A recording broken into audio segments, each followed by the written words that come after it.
Zorica Brunklik je godinama u javnosti poznata kao osoba koja retko govori o svojim bivšim partnerima, ali iza te tišine stoji emotivna priča koja se tiče i njene ćerke Miljane.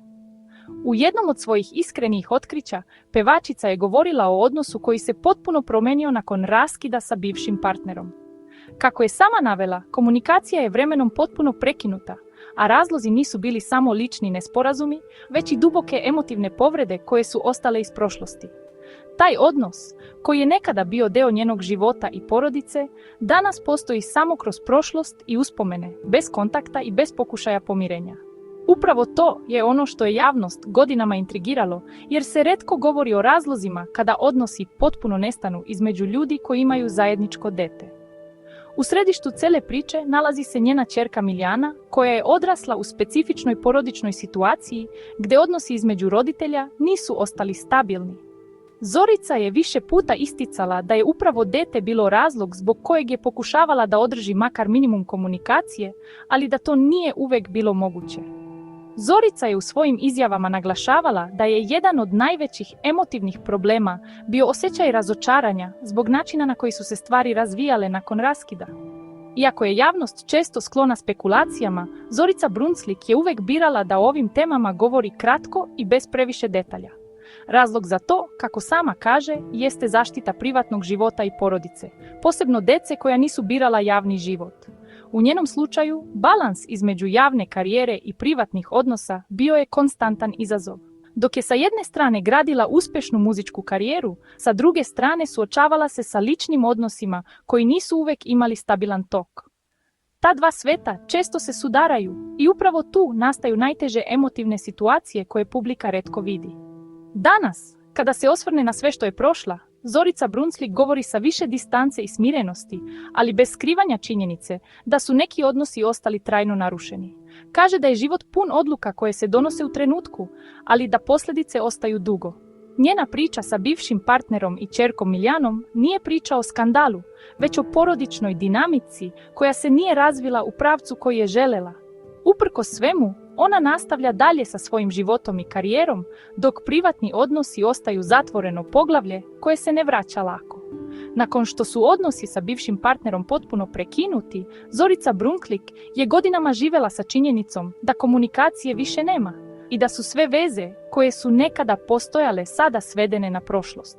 Kaže da takve situacije nisu jednostavne, posebno kada postoji zajedničko dete, jer emocije i odgovornost ne mogu lako da se razdvoje. U njenom slučaju, tišina je postala dominantan oblik odnosa.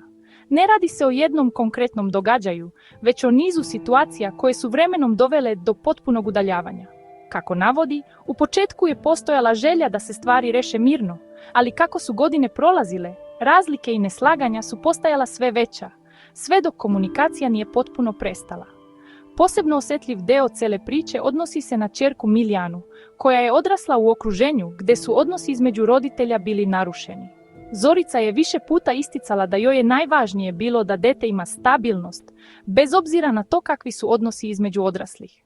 Međutim, kako vreme prolazi, takve situacije ostavljaju trag, jer nedostatak komunikacije između roditelja ne može potpuno da se sakrije. Iako je pokušavala da zaštiti privatnost porodice, javnost je često spekulisala o detaljima, što je dodatno otežavalo situaciju. Uprkos svemu, Miljana je ostala izvan medijske buke, što je Zorica smatrala važnim za njen normalan razvoj i život. U svojim retkim izjavama o toj temi, Zorica Brunklik je naglašavala da ne želi da ulazi u sukobe ili javna objašnjenja, jer smatra da to ne vodi rješenju. Kaže da postoje stvari koje ostaju između ljudi i koje ne treba iznositi u javnost, bez obzira na interesovanje publike. Upravo zbog toga je dugo birala tišinu kao način da se nosi sa situacijom.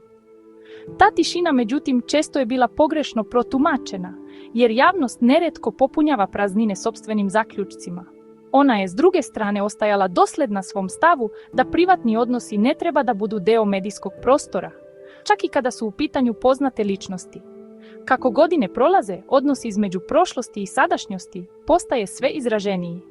Zorica kaže da se ne vraća često na te događaje, ali da su oni deo njenog života i iskustva. Naučila je da prihvati činjenicu da se neki odnosi jednostavno završe bez mogućnosti povratka. U njenom slučaju, to je značilo da mora da nastavi dalje, bez obzira na to što sve nije rešeno onako kako je nekada zamišljala. Taj proces prihvatanja nije bio lak, ali joj je doneo određenu vrstu mira, jer više ne očekuje promjene tamo gdje ih više nema. To je, kako kaže, deo zrelosti i životnog iskustva. Danas Zorica Brunslik posmatra celu situaciju sa više distance i manje emocija nego ranije, ali bez poricanja onoga što se dogodilo.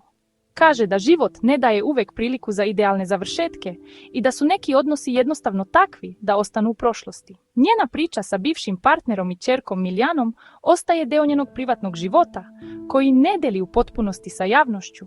Ipak, iz onoga što je rekla može se zaključiti da je kroz sve prošla na svoj način, pokušavajući da sačuva dostojanstvo i mir, čak i u situacijama koje su bile emotivno teške i kompleksne.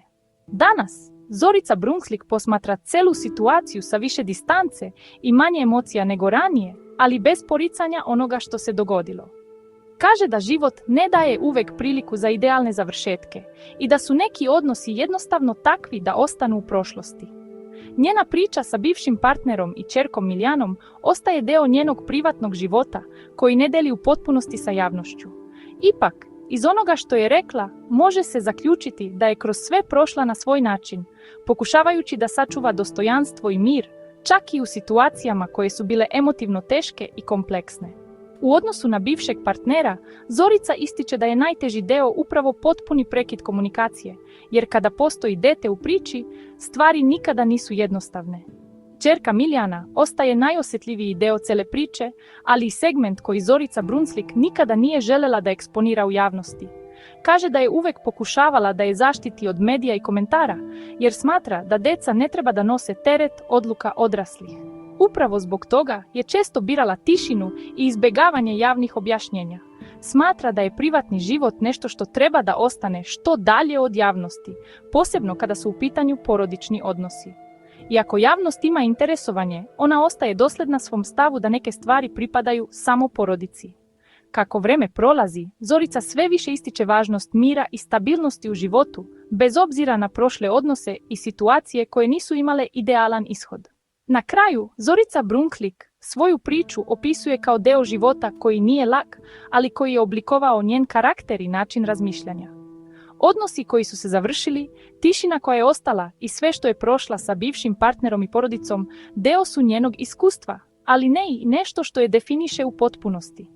Danas živi mirnije, sa više distance prema prošlosti i većim fokusom na sadašnjost.